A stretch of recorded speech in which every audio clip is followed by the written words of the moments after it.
Welcome to the Orlando Lions Den Podcast, your number one Orlando City podcast. For the fans, by the fans. For the fans, by the fans. Keeping you in the know on all things Orlando City since 2018.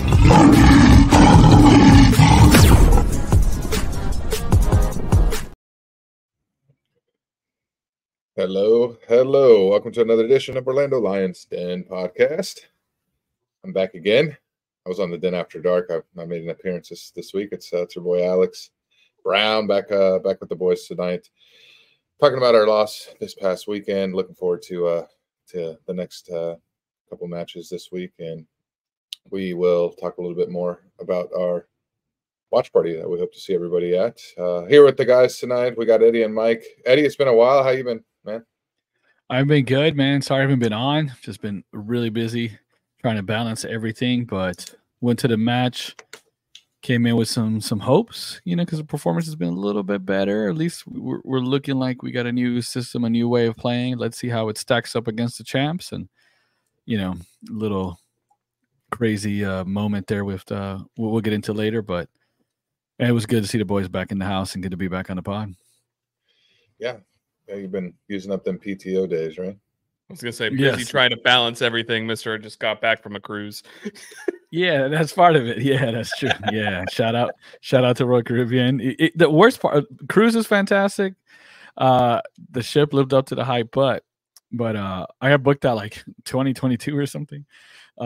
The Royal Caribbean's a sponsor of Inter Miami, so they were showing Inter Miami Orlando match just in the regular room TV, and they had the jersey at their store, the Messi jersey. So just a bunch of little kids with Messi jerseys. I want to push them down the slide, and adults too. But that was the worst part. But the vacation was good, yes. But then I came back swamped, and I'm glad today's Memorial Day worked out, so I had some time off.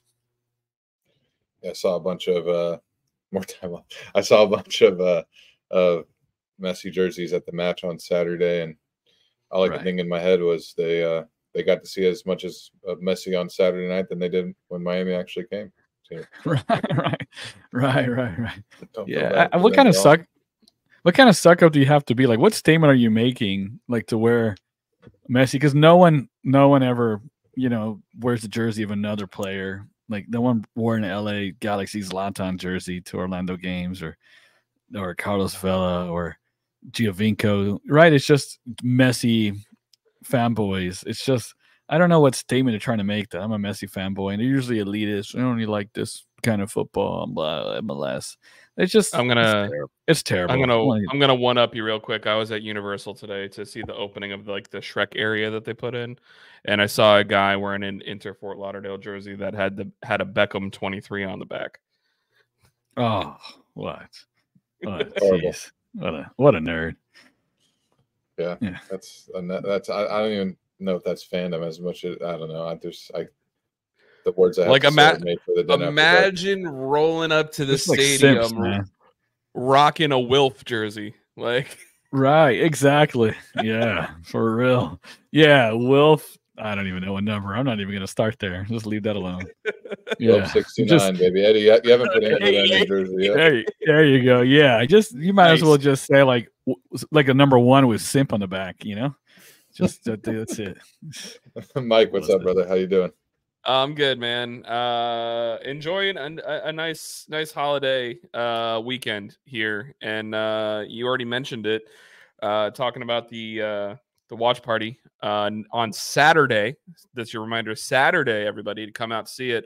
I'm gonna go to Hourglass tomorrow, and I'm gonna get to see them put some of the beer in the cans. See what that process is like. So be lookout on socials. Gonna be posting some cool stuff about that. And we really want to see you guys out there. So they're gonna let you taste it tomorrow, Mike? I hope so. I hope so. Yeah. It's a nice little mango wheat beer. And then I have to go back and actually do my day job after that. So Mike's got an appointment tomorrow. So that's what my boss knows. I have an appointment, and I kept it vague on purpose. Your boss doesn't listen to the podcast, hopefully. I don't think I've even talked to any of them saying that I have it. So I try and keep work as separate from other stuff as possible.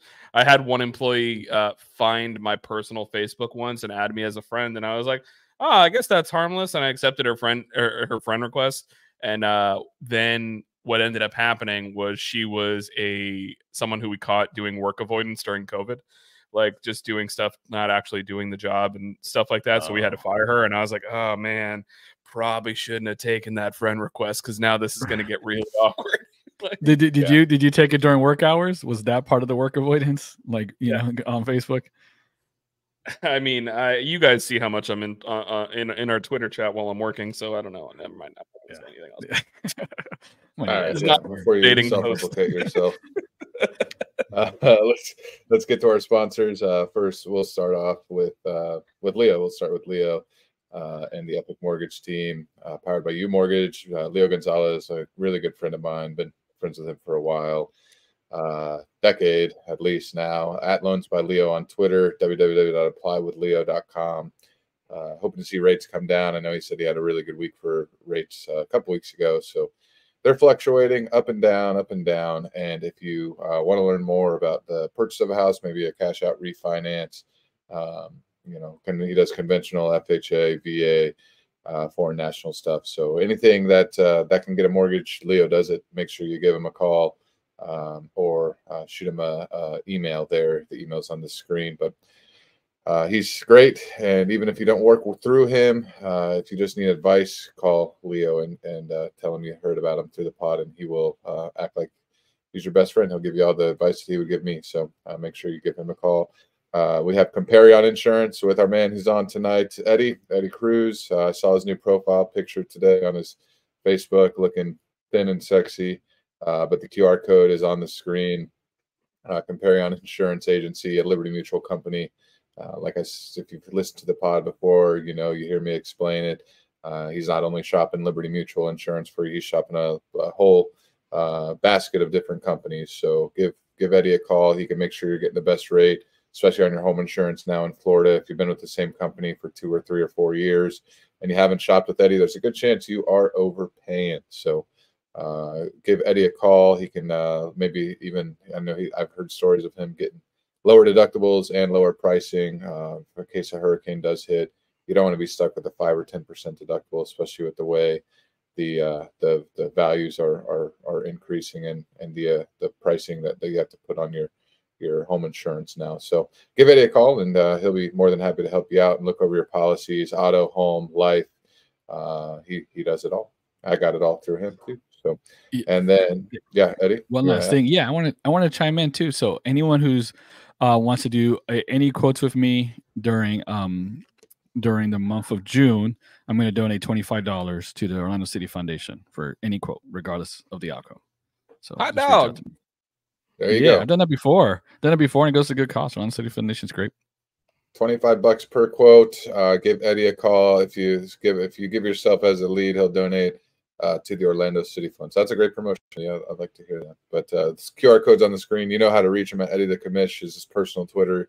You could just DM the pod too on Twitter or on any of the social media, and we'll make sure to get you in contact with Eddie to shop your insurance. Let's see who else we got. Field Turf USA. Thank you, Field Turf, for being with us from the beginning. And we have Fubo TV. QR code on the screen with Fubo.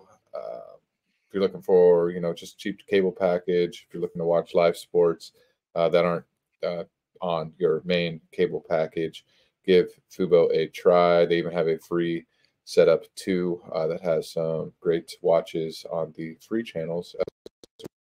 TV. Use our QR code.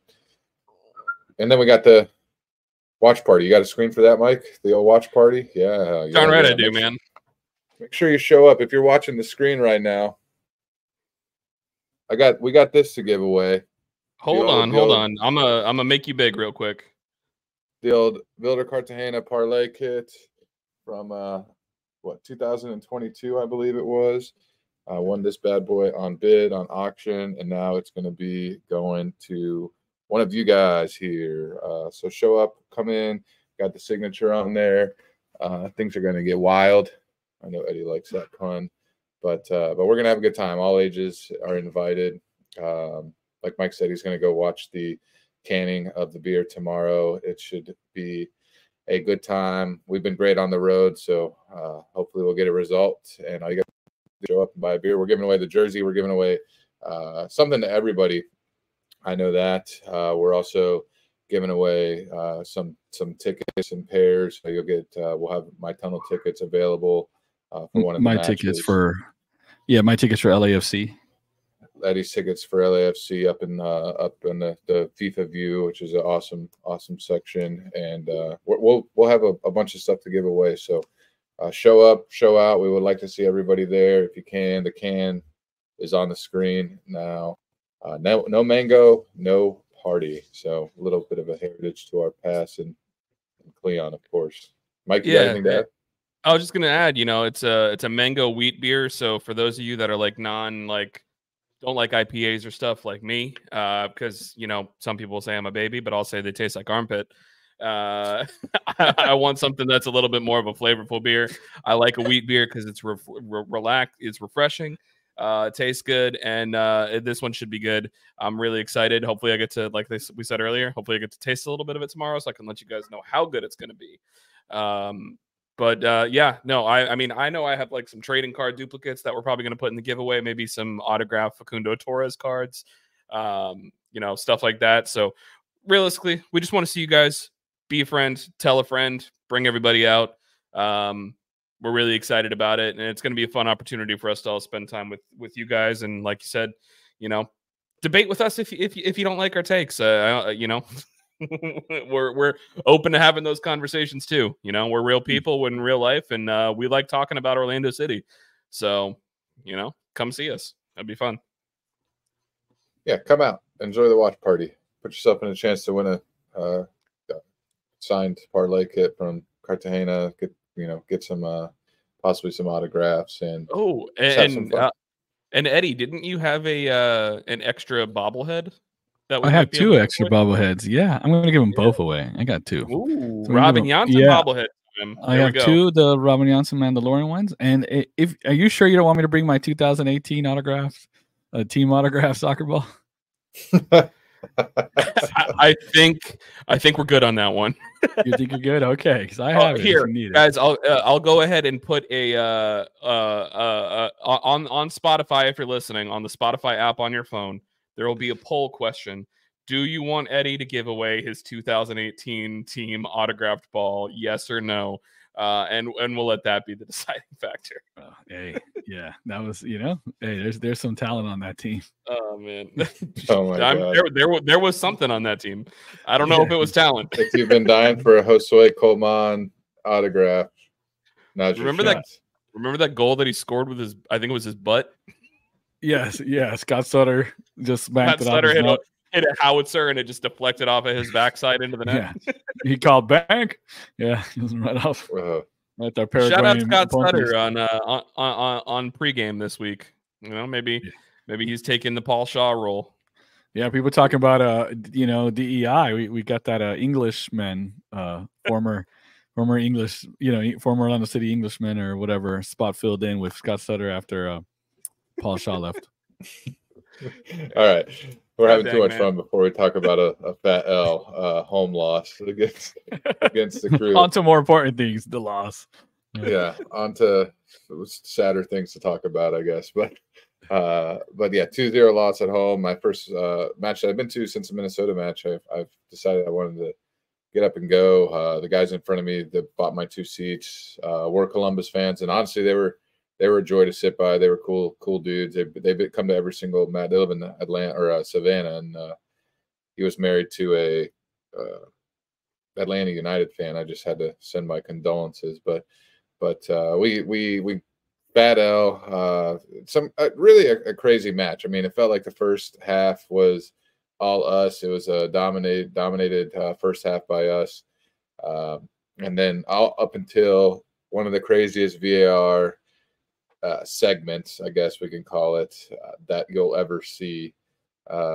Martial draws the foul in the box, and you're thinking to yourself, like, what can we possibly be reviewing here? That was a clear foul, no question about it. Maybe they're reviewing offside is what I kept saying. Maybe they're thinking he was offside on the run, or I don't know. And then the guy comes off, the ref, Jair Marupo, and says, after review, it's a penalty to Columbus. And I mean, the stadium was not happy, to put it correctly. After watching afterwards, it's maybe a penalty. It didn't look clear and obvious to me. The only on Cesar, the only angle I saw, I mean, it was what was clear and obvious was a simulation, 100%, in my honest opinion, of the guy diving. I maybe a little bit of a jersey tug, but either way, it's super unnecessary. The ball was never going to him. Columbus gets a penalty. We get the penalty taken away, and they score a goal. And then we're on the back foot from then on out. I mean, it felt going into halftime down 1-0, I felt confident about our ability to get a result, and we just we didn't have it. Poppy makes the subs, puts Felipe in, and almost immediately it costs us, and down 2-0. There's not much we could have done after that.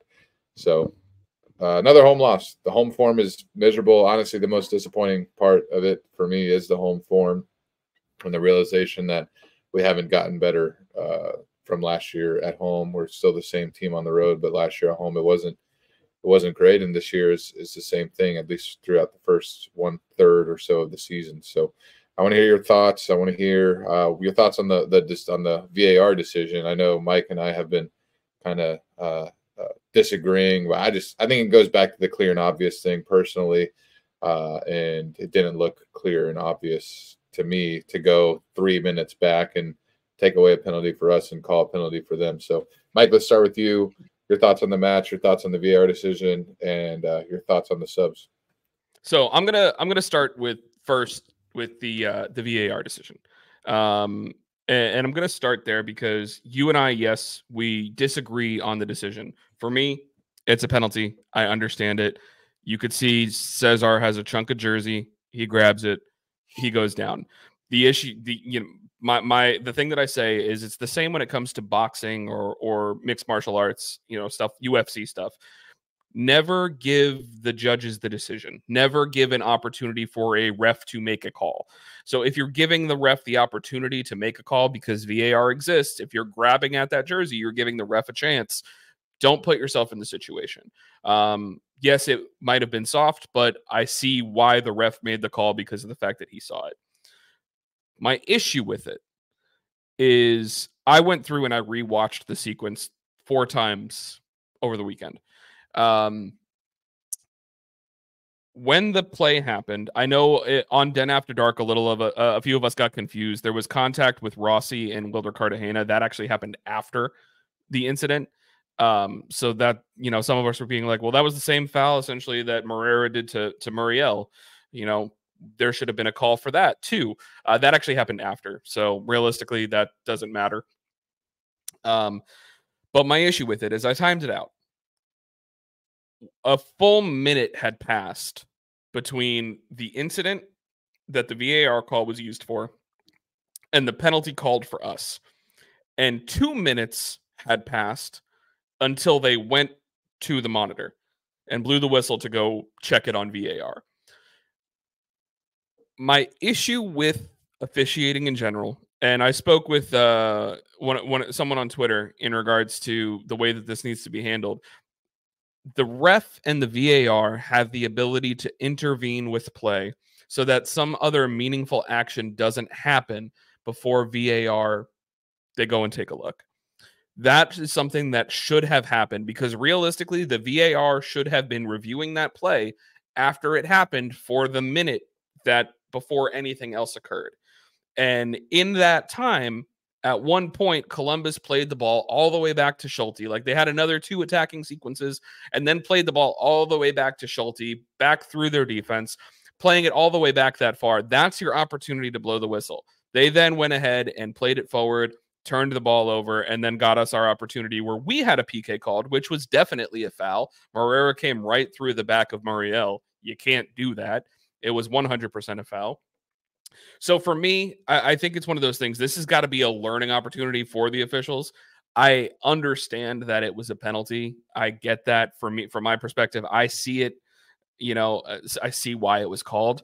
I just think that like they need to be better about how they manage those situations. They let the game go on too long without taking a look at it. And if you let the game go on and something else happens, I think that's unfair to the state of game to then go ahead and change it when you have a clear opportunity of them playing the ball all the way back to the keeper to go ahead and stop play and be like, oh, there's something we need to review. Now something else happened. You missed the opportunity. And for me, going back a minute and then realistically 2 full minutes of time passed before you go to the monitor, that's just unacceptable, So I don't know if you have anything to add to that before I go through and talk about the rest of the stuff, because it's a long one. So when there's a bang play, there's a couple shots for handballs and all this in the box, both sides, and just in general, like when there's a bang play and like the ball immediately goes out of play and then it gets played in quickly.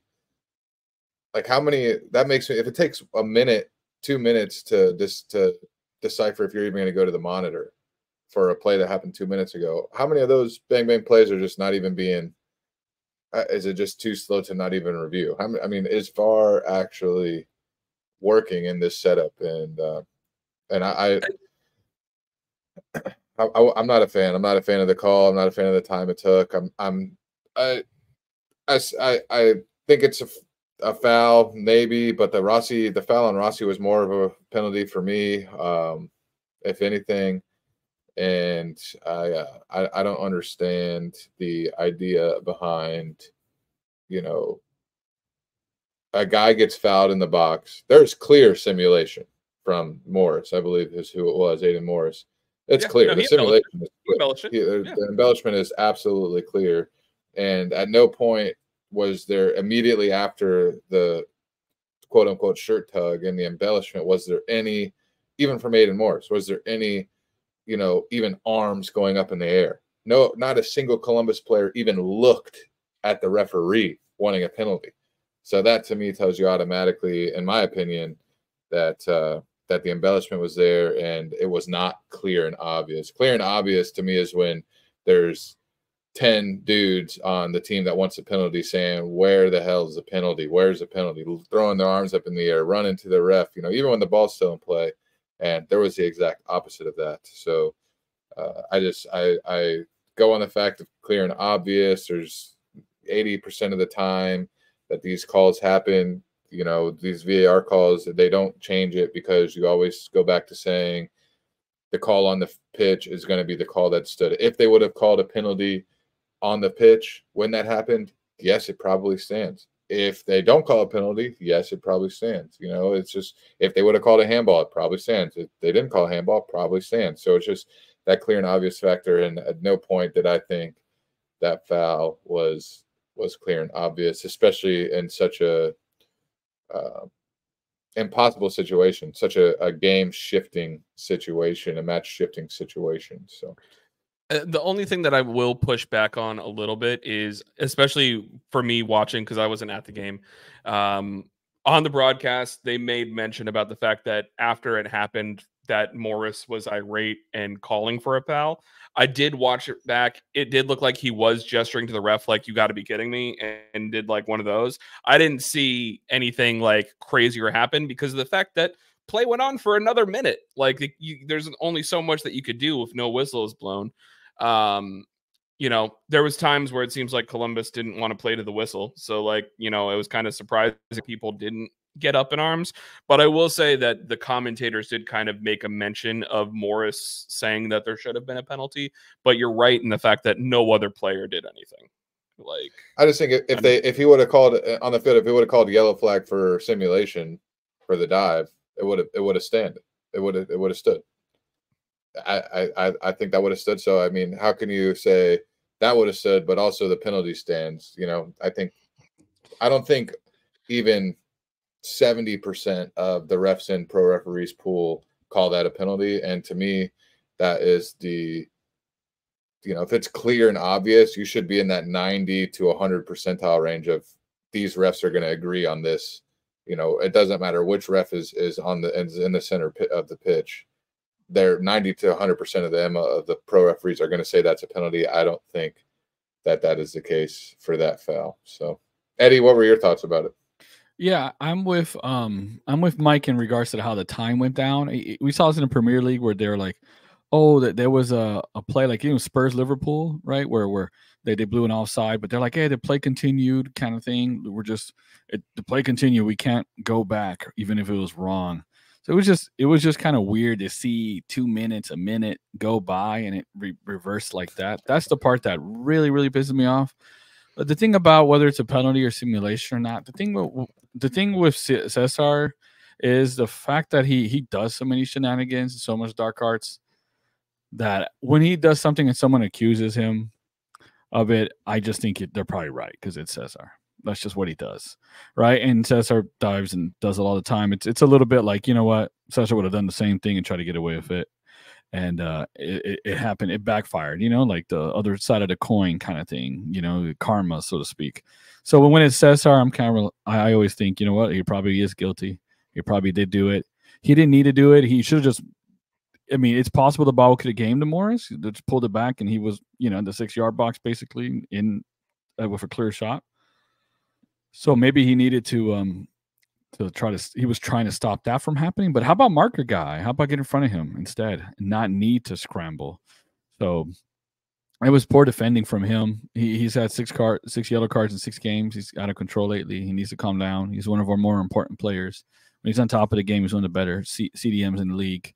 And he's versatile. His first year he played as a solo 6. Last year he played in double pivot. Now he's playing in a double pivot of sorts, but in a new formation without his midfield partner. So it's a lot. We put a lot on that young guy's plate. So we need him. And as we saw, the moment Felipe came in, he loses the ball, and with he's going to have no recovery pace. And I forgot who it was that they brought in on the left wing, but he was faster than Angulo. Angulo could catch him, and that led to the second goal. And he was killing us on that counter. Angulo was trying to stay up till we could try to get some goals back, and they're smart. They're a well-coached team, and they just exploited that space. And my point is, Cesar was taken out because of his yellow. From that, Pedro let him have it because that was an absolutely unnecessary, idiotic play. And they turned the game on its head because I thought we were the better team for the first half. They had one chance created, basically one shot on goal, which was a penalty. They were just around the box. I thought Poppy played it right. Don't try to outpossession the Columbus Crew. They just sit in a block and then try to counter. And it was working. We were creating some good chances and better chances than they had, and that turned the game on its head. Now we're playing from behind. We're not necessarily a goal-heavy team. Look at our goals this year. That changes the game state, and now we have to be more open. And then we got counterattacked on the second goal because we're chasing the game. So it was just dumb. But honestly, it's Cesar, so he probably did something wrong. It's probably a penalty. But the way they went about it was just abysmal. This league, I always try to back MLS, but some things just make it look like a joke. And I think the Premier League's probably is an example of just terrible use of VAR. But if we're not right there, we were ahead of them with that showing. That was just an embarrassment for the league, how poorly that was done to go back that far. The moment it went back to Schulte, they should have just blew the whistle and said, hey, VAR has me looking, they flagged something. I'm going to go at the monitor and take a look at it. So that was just poorly done. It was dumb. It turned the game upside down on its head. And I don't know if we fully recovered. And at that point, we just played into the Crew's hands. They're gonna, if they have a lead, they could just possess the ball and just make you chase it until they break you down. That's what they do. That's why they're the champs. I'm going to throw this out there. I think the NFL has it nailed, to be honest. Where if you want something reviewed, your coach has to initiate it. It shouldn't be initiated by some random dude in New York that is different every single match. These guys are in the VAR referee for 25% of the season. They're not there every match. They're not being that. They're not experts at it. It's just another ref that time. They just rotate. Exactly, with a different opinion. Like if you want something reviewed that you think is clear and obvious that can be overturned, initiated from the coach. That's it. I don't care if it's offside. I don't care if you're out of challenges, whatever. I feel like then at least the onus is on the team. And if you don't have any challenges left because you wasted one or two of them, however many they would decide to give, and something super clear and obvious happens, well, be better, be more strategic next time, you know. But this whole thing is just, I don't know. It's gonna offend probably the European Eurosnob thought process potentially, but honestly, I didn't even think about that, and that would kind of be dope. On one condition, though. Oh, go ahead, because I've thought through everything in my mind now of how I want this. Okay, there's one condition in the NFL: they got to throw it on the field, right? But in MLS, they got to kick it on the field. Yeah, let's just get like a red soccer ball when there's just like a little mini ball, just on the pitch. Just like Antonio Conte when that ball came in, he just hit like a howitzer like 40 yards. Remember that when it went out to touch? Yeah, I just want Papi just to like punt one, like someone gets taken out and he's a challenge and he just punts it to the other goal.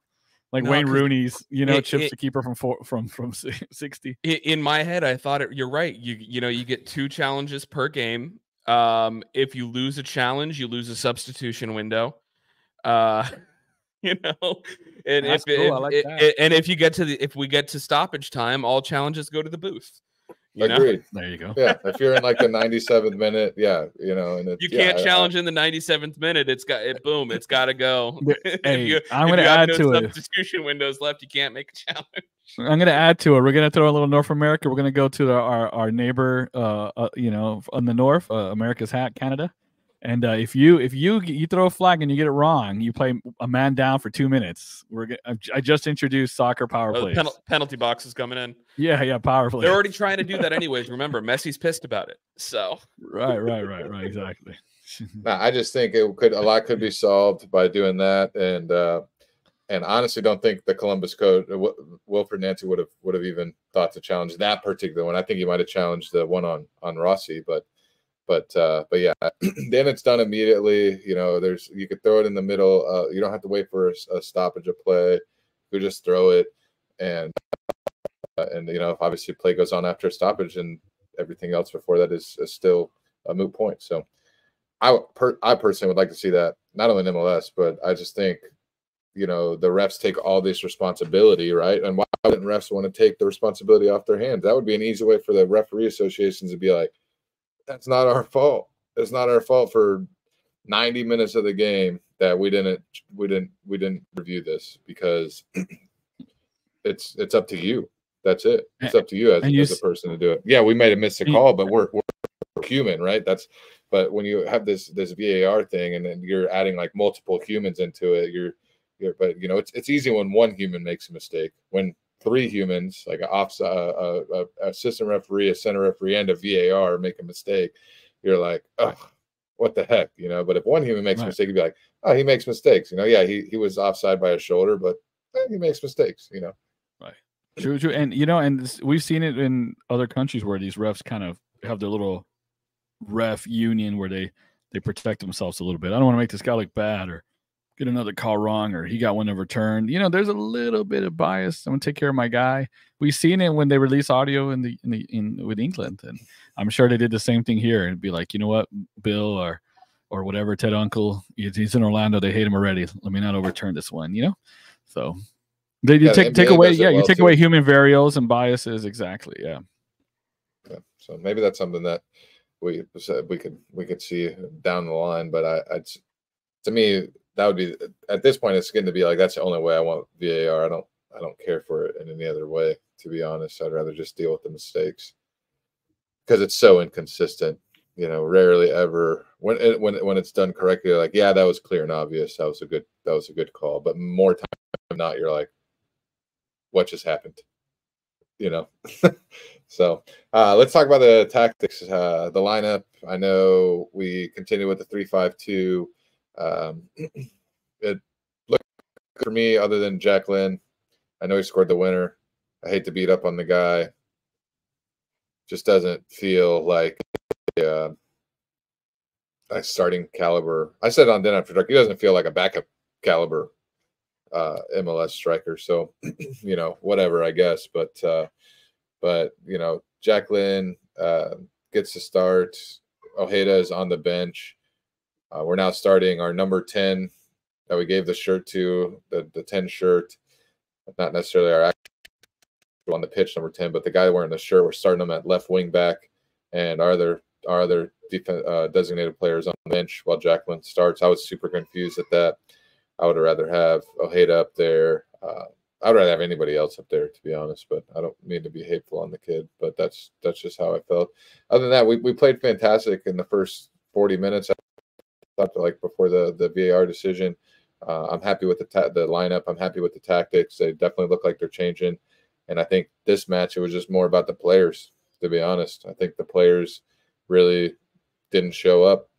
It's almost unfathomable to have 6 big chances created and score 0 goals. It's just insane to me. So, Eddie, what were your thoughts on the tactics and the lineup? Jacqueline. Yeah, I mean, I hinted towards it earlier. I think the approach was fine. I think the tactics were fine. I said it all that Bobby's not going to create a team where we possess the ball a lot and we play real silky football. None of his teams really do. I don't know if we have the team for that. So let's just be hard to score on and counterattack. That's most of our goals are in transition. I've been saying that for how long? So he's doing that, and we had chances from transition again. And we get to the final third, and it's just a little too heavy, a little too late, wrong pass, wrong type of pass, and it's just that's why we have 6 chances created and no goals. Our expected goals, which isn't everything. I'm not a big expected goals person if it doesn't meet the eye test, but the eye test showed that, we should have had at least a goal or 2 if we were better. We were ruthless. And you cannot be a good counterattacking team unless you are clean in the final third, you're ruthless, you're precise. It's the only way counterattacking is going to work. The problem is we have guys who generally aren't that, clinical in the final third. So I don't think tactics, I'm not going to knock Poppy for this one. The lineup with who we have injured and how we're stacking up, I think, to back this 3-5-2 or whatever it is we're doing is the way to go right now. I think Muriel works best with a target man next to him. He could drop and go wide and run at people. I mean, he took people on, was very successful. He created the chances that came through the middle were from him, taking people on and creating chances. And I thought he looked a lot more lively since we got into strikers. And you could see, like when I said on Twitter he was our most talented player, it doesn't mean he's our best. I mean, he's not best because he hasn't produced yet. But the talent, obviously, is more talented than everybody else. And I think yesterday or this last match was an example. The way he's just cooking people in the midfield, nutmeg the guy to get on through, and then Jacqueline was offside by a head or whatever, and then blew that chance. Stuff like that where you can see he's good. So I understand trying to pull set up where it's going to benefit and get the most out of him. I get it, considering Duncan being out too. So I think Jack started because we wanted a target man plus Enrique. No way he's 90 minutes fit, so he wasn't going to start Enrique. He probably couldn't even do 45. And Enrique was gone so long that I forgot he only scores from cutting in because he had 2 good chances. He had a header very late and then a cross, which he didn't get on. The defender got, but he should have gone on to it. I don't know why he didn't just post up a little better, block off his guy, and just sweep it in with the left foot. That was a tap in. I mean, that was Muriel, and Facu cooking people, doing, have a great interchange, reverse pass from Muriel, and a great perfect cross in from Facu, and just ended up at nothing. So I can't blame Oscar for that. And so I get why Jacqueline started, but it's Jacqueline. I wasn't here the last one, but I tweeted it afterwards and talked about it down to dark. He's not MLS caliber. I wish we really had a USL connection or squad so we could get these kids going up. People get excited. Kid doing good in OCB, that's fine, but they're playing against teenagers. Jacqueline's like 25 years old. And I want to see them do it against adults because we haven't had anyone come from OCB yet who's made an impact on the first team in any substantial way. Yes, Jack has 2 goals, but I think his best role is just late super sub. But until Duncan gets back, I'm thinking we're just going to run out with Jack, and maybe he'll get pulled at halftime. I'd rather Ojeda too. I think Ojeda can do it. He played false 9 once. I think it was a Philly match last year on the road. He can do it. I think I think Muriel could hold up the ball. And actually, Enrique isn't bad at holding up the ball. So if he gets fit, if Enrique wins in the air, he's great and he could hold the ball. If he gets fit, then I'd start Enrique. And because Muriel could play him in behind, he's a good passer, and Enrique's speed can be useful. So I don't think given what he had in front of him, that was the wrong lineup per se, because I'm giving up on Ojeda being a regular for Oscar. And I think tactics, he actually got it right. It's just the team failed him this time. That's what I think. I'm going to go ahead and I'm going to jump in real quick, and I'm going to go ahead and give you guys a quote from Matt Doyle of MLS.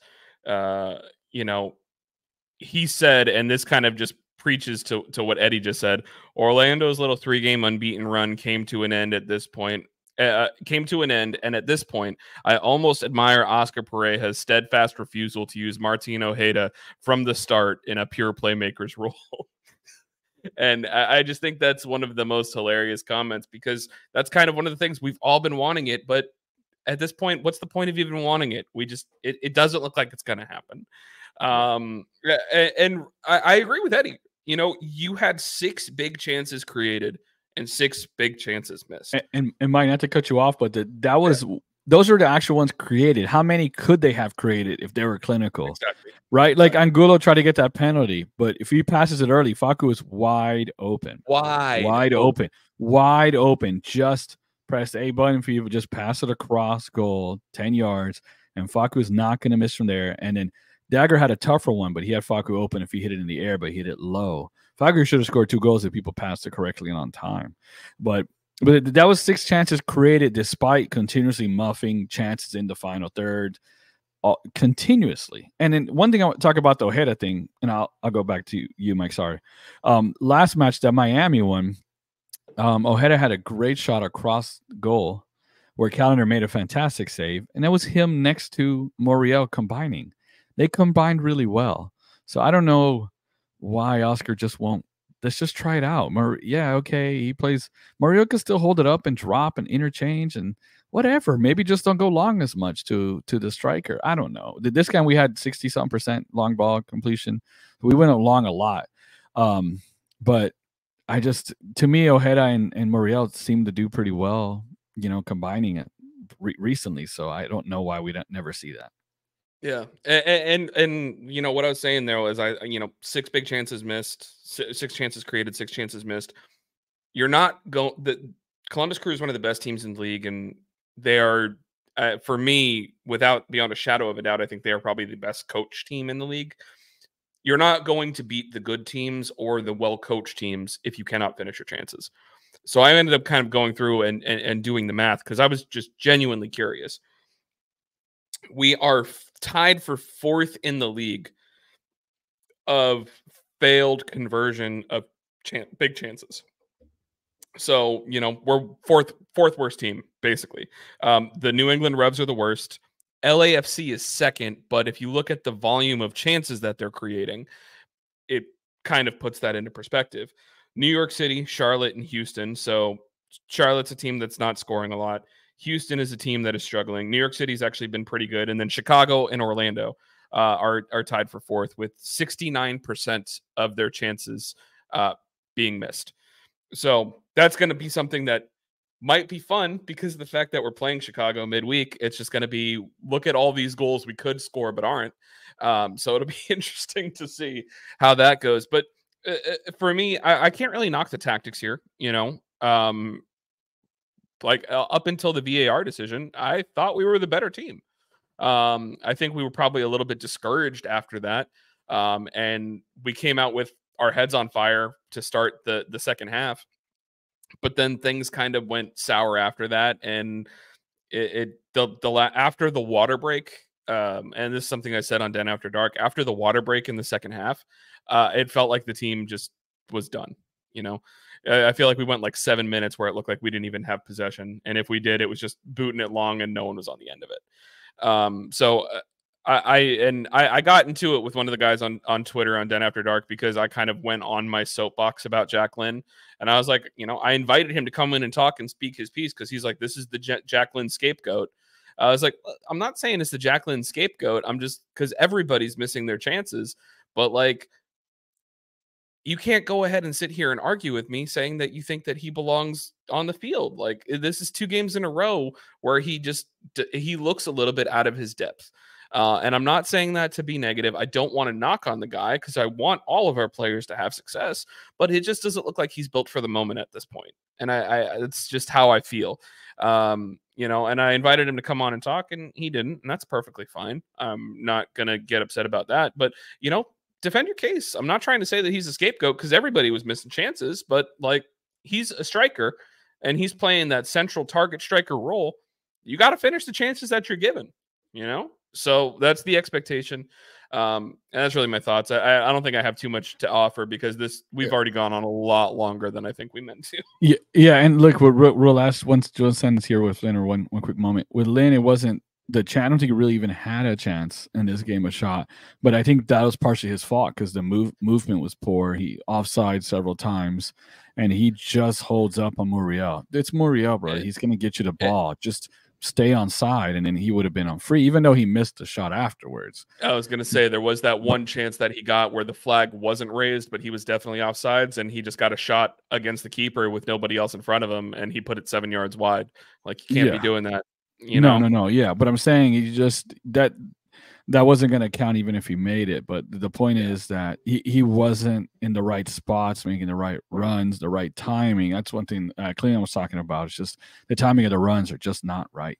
And it could be rust and not playing with each other and all that stuff. But and I don't know, people take it personal. I mean, I don't know why they get so attached. It's too much emotions to a particular player sometimes. As underdog, you know, I'm not going to get into it. I've said it a million times. But we want the team to succeed and the team to win. So whoever does well, who cares? If Jacqueline turns into Duncan or better, great, fantastic. I'd root for Jacqueline. But I just want my team to win. It's just I don't have the emotional attachment others do. Just to see someone get a shot or on the job training. We need to win. We suck right now for the most part. We're out of the playoffs. We need to win, and I don't really care who does it or who's under, and I don't want to give someone run because no one who's not playing a lot looks super special where they need to play. That's not the answer. Right now, running Stukato, I saw his name, Jacqueline and Kocheski, is not going to get our winning streak going. And last year, our winning streak started by winning at home because we were good on the road, like Alex said. Once you turn the form around at home is when we started turning our form around as a whole and climbing up the table. And right now we got to get this thing sorted out at home. Luckily, we got some road matches where we're better, and then we could come back and get on the winning streak at LAFC. But we got to get that sorted out. I don't think starting, you know, OCB guys and Jacqueline is going to be the way. Yeah. You just reminded me too that when Mike said that he kept the flag down, Muriel scored a goal in like the 9th or 10th minute, and they did not keep the flag down. And I think it was a lot closer than was thought. Off the corner, right? Yeah. I don't know how you call that. That was like a finish too from that angle. Sheesh. Yeah, you know, the flag has to stay down in that instance. And I even saw, I think Evan Weston said that he thinks that Muriel was onside. So I also think that Muriel was onside, and I think the guy that was keeping him onside was behind him in the box. So maybe Muriel was blocking the guy that was onside. That was keeping him onside from the vision of the referee. That's why the refs got to raise the flag after the play has ended. You can't do it in the middle like that. That's what they're supposed to be taught now. I don't know why there's not continuity with how that's supposed to be done. Just consistency, right. And Alex has got a great view from his seats. He probably had a better view of the offside than the ref did. So. I've sat in his seats. He had a perfect view for that one. I could tell the ref was probably blocked by Muriel, and that's just the way that when a guy is farther away from you compared to a guy that's closer to you, the guy that's closer to you generally looks bigger. That's just, you know, field of view. And I think it's not unquestionable to think that he thought it was a clear offside because he didn't even see the defender that was keeping Muriel onside because Muriel's body was blocking him. So that was super disappointing for me. I think it should have been 1-0 right there.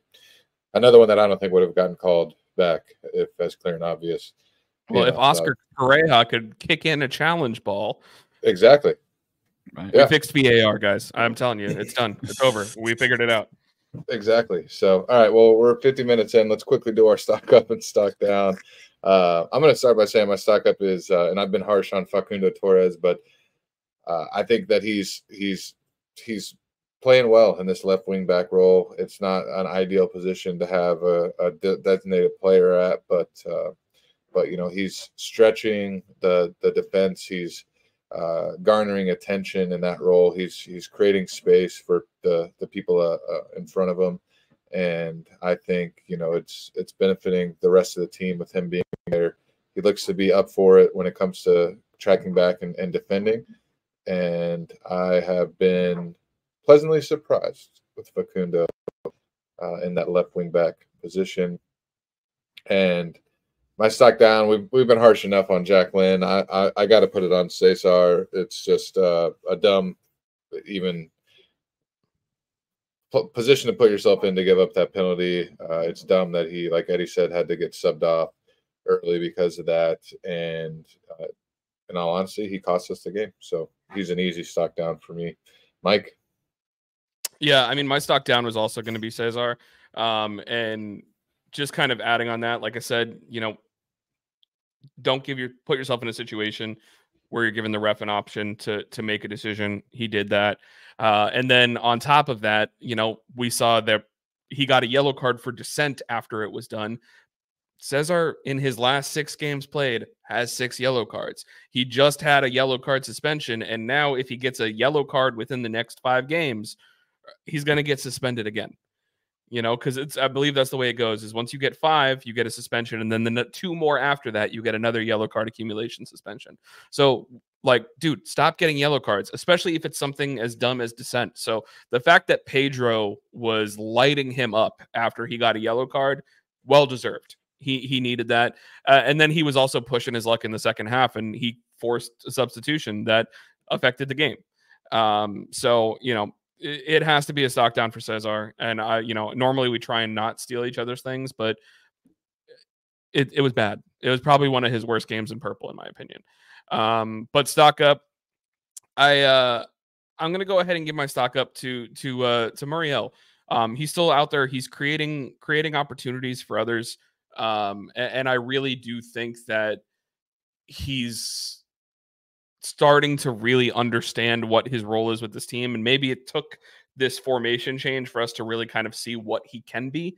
But because he's best playing in a system where there's 2 forwards. Now that we're doing it, we're really kind of starting to see the fruits of it. So I like what we're seeing out of Muriel. I still think he's one of the most talented guys on our entire roster. I think that more goals and assists are going to come. But as you could see by the stats that I said, with the amount of chances that we're not converting, there's the data that shows why, it's not just him, it's everybody on the team right now. We're not finishing chances, with the exception of maybe Duncan McGuire. So. Right. And look at, like you said, Mike, we try not to jump on each other's picks, but I mean, Cesar is definitely my stock down. He did cost us the game. You're absolutely right, Alex. And he needs to stop with the yellow cards. That position is going to have yellow cards. I don't mind them having yellow cards if there's a counterattack and pull the guy back, or a little crunching tackle, set the tone, but not dissent after you know what you did. And then right after, he fouls some guy from behind, and they're in Columbus's own half, and then he throws his hands up to complain. And then right after halftime, looks like he goes and apologizes to the ref. And then he gets a foul right away, and the ref tells him 1 more, and you're out of here. So, when is Poppy taking out Cesar at the 60-something minute? Never. She had to at that point. So, and then, like I said, Felipe lost the ball, and we got cooked right afterwards. The drop-off from Cesar to Felipe is big. No offense to Felipe. It's a different time of his career, but he's not really a 6 like that, and he's not as good as Cesar is. So, stock down for him, for sure. And then stock up is Muriel, too. I've been defending him all season, and there was should have been an MLS assist there with the reverse pass to Facu to the cross to Enrique Romero that he missed up. In my opinion, he should have put away, and with just better body positioning, and Jacqueline just stays on side. He plays him through on goal. How many times did he just cut through the defenders, right down the middle, and just create good opportunities? He got fouled should have been a penalty, or would have been a penalty in normal circumstances.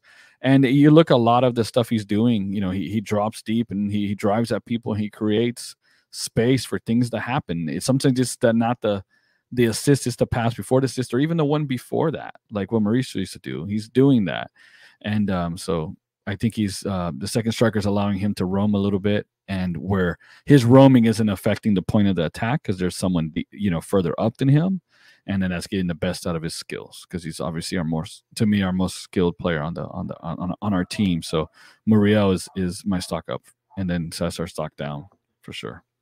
I agree. Muriel's definitely the most skilled guy on the team, and I don't think it's too close right now. Right. So. Yeah, everybody wants Facu and Ojeda to take people on and these things, and they never really did. I said if Facu was a guy who combined, Ojeda really didn't take people on. He just has a good left foot, and he sent a lot of crosses in and stuff, and show up at he had a kind of a free role on his team.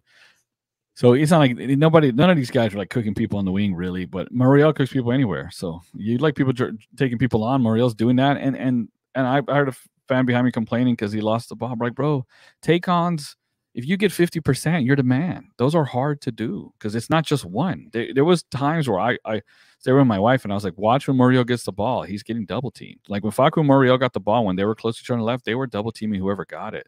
The crew had they at one point when Muriel was dropping deep, their six was just man marking them, and then the fullback or another person would just come up, or center back would come up and press the crap out of Muriel. But that brings other people into space, makes them open, and he finds them a lot of the time. So digging, this offense you're gonna need to try some stuff, especially if it's on the counterattack, to create chances. And even on the counterattack, he was still creating chances.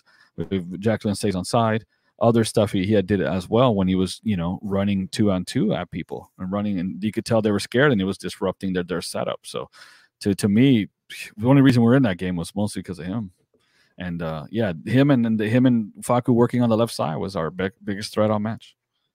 Yeah, last thing I'll say about Ojeda is for the guy, he takes a corner kick from the corner where it's a left-footed corner kick, and it's almost an Olympico every time. The guy can hit the post 90% of the time off of that, and I don't know how you don't start him just off of that. The respect and the knowingness that is required from the goalkeeper. If the goalkeeper even tries to come off his line, I mean, when Ojeda lines up to take a corner kick, the goalkeeper has to be thinking, I can't come off my line. I can't even think about coming off my line, because if I do, this guy's going to embarrass me. And I feel like that alone is enough to start him. That should be enough. You are making a goalkeeper stay and taking him out of the entire set piece. You're opening up all this capability in the center of the box on a corner kick, because Ojeda has established himself as, I'm gonna go for this Olympico one time. And if you started him and he was taking 5 or 6 of those a game, maybe a couple of them, he would not go for the Olympico, and we'd have all this space open up in the middle, and there's no chance of the goalkeeper coming out. Just another thought that I had, because he almost had another one in his 3.5 minutes that Poppy put him on the pitch for. It felt like, where the goalkeeper had to make a save and punch the ball over, because Ojeda's about putting it in the net off the corner. So it would be great to be better at set pieces. The team doesn't score enough, run and play goals to not be good at set pieces. That's the next level. We're not good at set pieces in any way at all. Yeah. And when we do get a set piece goal, we don't do the same thing immediately after we score off a long corner. We go to a short corner next. If we score off of a short free kick, the next time we just ping it into the box. So it's like, too clever. There's not consistency. You know what I mean? Right. Too clever. You know me. I'm team. Just whip it in on those corners. Just in swingers. Just spam them and just be aggressive and good at winning in the air. Little dirty tricks. I don't know. Crowd people. Let Angulo sit back and get the counterattack. Who cares? But we need to figure out a freaking score. And set pieces aren't going to be a lot of goals, but they're viable. And we should be better at them because we need goals. Yeah. All right, let's quickly do our previews for this week. We got the Chicago, the Fire, one of the few teams that are lower than us in the Eastern Conference standings, on Wednesday on the road, and then the Red Bull on Saturday. Let's start with the Chicago match. Chicago's been miserable. They don't score. They really don't score goals. If I'm not mistaken, I think, let's see, they have they only got 11 goals. They got 11, or yeah. Oh, they do have one. No, yeah, one less goal. Well, man, we really are bad. But yeah, negative 13 goal differential. They're sitting on 11 points. If it wasn't for New England being just miserable, they would be bottom of the table. And we go on the road midweek. We've been great on the road. Tell me what your thoughts are, Eddie. Give me a prediction. Yeah, no, we got to win this game. If we don't, it's gonna be bad. I think we will. Unfortunately, Shaqiri's not playing. So maybe they'll play better because he's officially ruled out, I guess. But yeah, offensively we're about as bad as we are, but defensively they're worse. And I definitely think hopefully Duncan's back. It looks like Janssen was in the 18. Hopefully he starts, and we put Wilder back into the midfield and help out, Cesar. And I think we win this one. I'm going to say 2-0 Orlando City. Muriel goal and Facu. Facu needs a goal. All right, Mike. Yeah, for me, this game is must win. They're not good. They've been struggling. They're a bad team. Yes, it's on the road. That's going to change things, but you can't drop this game. So when I say it's a must win, obviously I'm going to go ahead and be very rah in the fact that you got to get it done, especially when the teams, because here's the thing, I tried to take a look at what's happening around us in MLS that weekend. We have Montreal, Nashville, and Atlanta are all behind us. Philadelphia, Charlotte, DC are within reach. DC and Montreal are playing each other. Nashville, no coach, playing Cincinnati. That's a tough one. Atlanta playing Miami. That's a tough one. Charlotte and the Red Bulls are playing each other. Like, the teams that are further behind us, we can jump further ahead of them with a win, especially when we're playing a bad team. We know our schedule was tough and front loaded. Got to take advantage of now that if you have a cupcake in front of you. So this game has to be a win. I'm going to go ahead and go 3-1. I don't think we keep a clean sheet because they have a target man who is a good goal scorer. And you're right, Shaqiri somehow is joining up with the Swiss national team before the Euros. He's been kind of bad for Chicago. The fact that he's still in the Swiss national team picture is questionable to me. But I'm going to go 3-1. Give me a Muriel brace, and I also would love a Facundo Torres goal. So I'm with you there, Eddie. 3-1 Orlando. I am going to say 2-1 Orlando City. I think we do get the win just because we're playing on the road. And I think Muriel gets the brace because or either that or Duncan will come back in and get a winner. But yeah, I like our odds. Chicago's played one more game than us. They scored one less goal, and they are miserable. Then they can't hold, even when they have leads, they can't hold them. So I like our chances on Wednesday. As far as the Red Bull match is concerned, we're having the watch party. I'm just going to say it's going to be Poppy Special 1-0 because it's the watch party, and we're going to have fun, and we're going to root the boys on to a win at the watch party at the brewery on Saturday at 7:00. Okay, yeah, I'll go on that one. It was 1-1. They had a penalty. There was just an error. Cal Smith made a mistake. That was their only goal. They had some decent chances though. But I think we've been playing the Red Bulls good for a while, and Poppy kind of cracked that. And they kind of have that mid block and muck things up and counter. So I think on the at home, maybe they're opening up a little bit more, and we could counter. And we've been a lot better on the road. We got 3 wins in a row, 1 at home. I could see us, getting just an ugly 1-0 kind of goal. I'm gonna just pick an odd one out of nowhere. It's gonna be one of those chunky Rodrigo goals where it's like a set piece and it's deflected and Rodrigo just scuffs it in or something. It's gonna be something like that. Pedro's gonna stand on his head and we're gonna we're gonna have one of those classic Pedro performances, and they'll have some chances, and that they won't put it away. We'll win nothing Poppy special. I think that'll be fitting for our watch party. Well, I ain't going with a Poppy special, but for our watch party, you're damn sure I ain't predicting us taking an L. We are winning 2-1 on the road, and it is going to be a cardiac cat victory. Go ahead and give me Facundo Torres. He got things sorted midweek with the goal. He's going to get a second one, and then Martin Ojeda, corner kick at the death, is going to be headed into the goal by David Bracalo. Because I thought you were going to be an Olympico finally. No, I dude, if I could bet on an Olympico happening by Martin Ojeda, I would put $2 on it every game day until it hits, because it's gonna happen this season. He's come so close so many times. Close, man. Again, so close. Don't follow me for gambling advice.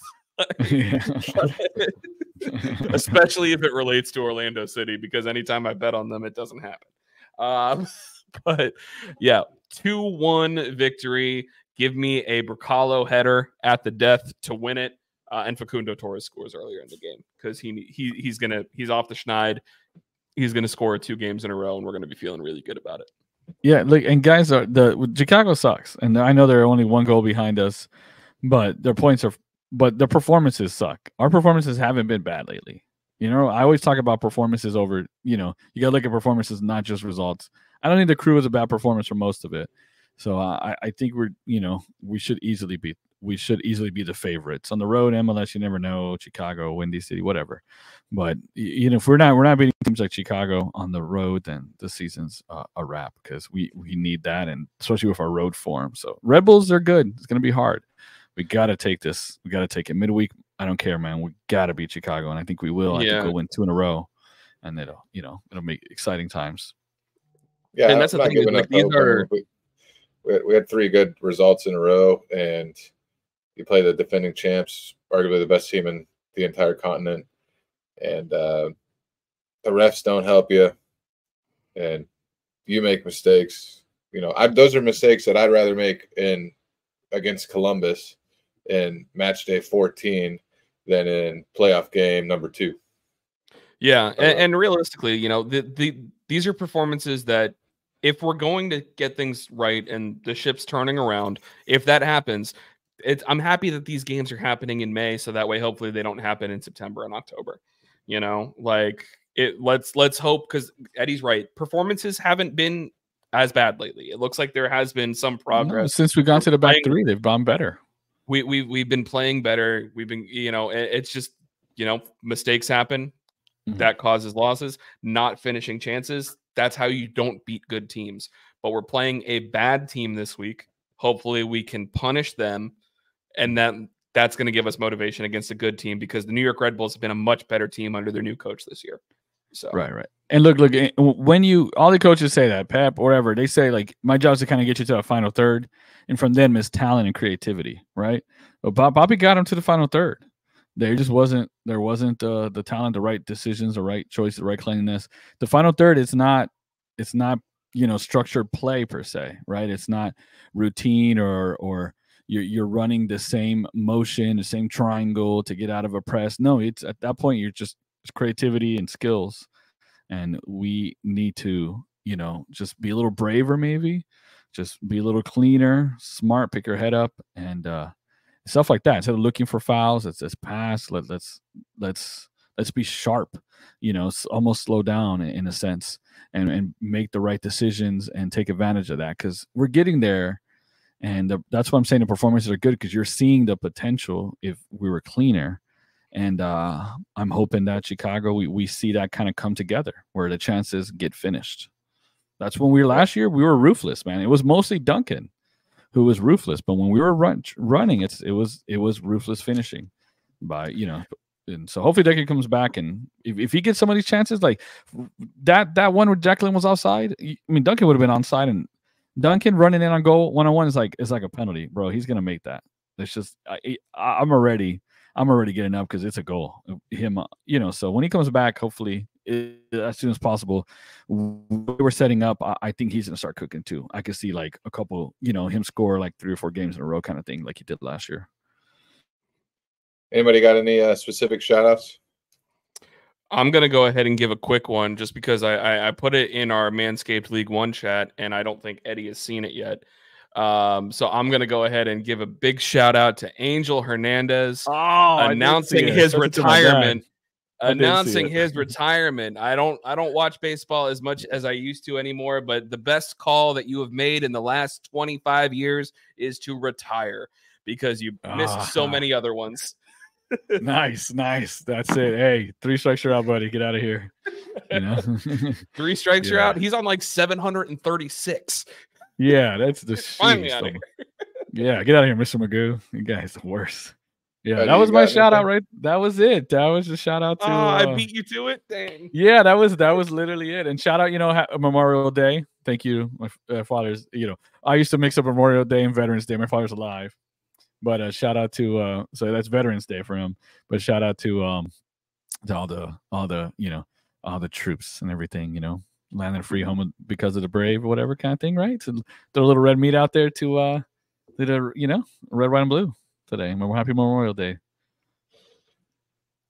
I'll shout out the Pride because somebody has to. 8 straight dubs. and top of the table, they've been playing their butt off. Barbara Banda is she's nuts. Can we get her on one of those 10-day contracts with Duncan out injured? She makes it fun. I actually watched some of the game, and yeah, it's fun. And then Hourglass Brewery, shout out, and we want to see everybody there on Saturday. Come on out. Shout out to Hourglass for hitting us up with the collab. And please, y'all, show on up. Come win the jersey. Come win the Vilder signed kit. Come win some tickets. Come enjoy the match. Enjoy some good beer. It is all ages. If you want to bring your kids, it is a family watch party. Cappy's food truck will be there. So Cappy's will be there, and Adam and Cappy's will be serving up their Orlando City menu on Saturday. So come support them. Come support us. Come support Hourglass. Please, please, please. If you're listening an hour and 11 minutes through, come out and support us. We're really going to be hammering on socials this week. And we hope to see all of you guys there. It would be a treat to see you guys all there. And shout out to Jay Godrigo on Twitter for buying me a beer. Thank you, Jay. I appreciate you at the match. Always love to see that. Yeah. All right, y'all. You guys got anything else to add? No, just my only thing I'm going to add is just remember, guys, there are 2 locations for Hourglass. We're going to be at the Curry Ford Road location, address on the screen. That's the Hourglass Brewing District location. So make sure you come out to that one. Don't go out to Longwood, all right? Yeah, come on out, peeps. We hope to see you guys there. As always, thank you for your support. Thank you guys for listening. And hopefully it's going to be a big week for Orlando City, turning it around. Just a blip. This loss against the defending champions is what we are hoping for. So, right. As always, vamos Orlando. We'll see you guys Saturday. Thank you guys again for listening. Thanks for joining us this week on the Orlando Lions Den podcast. Don't forget to follow us at Orlando Lions Den on Twitter, Facebook, and Instagram. See you next week in the Den.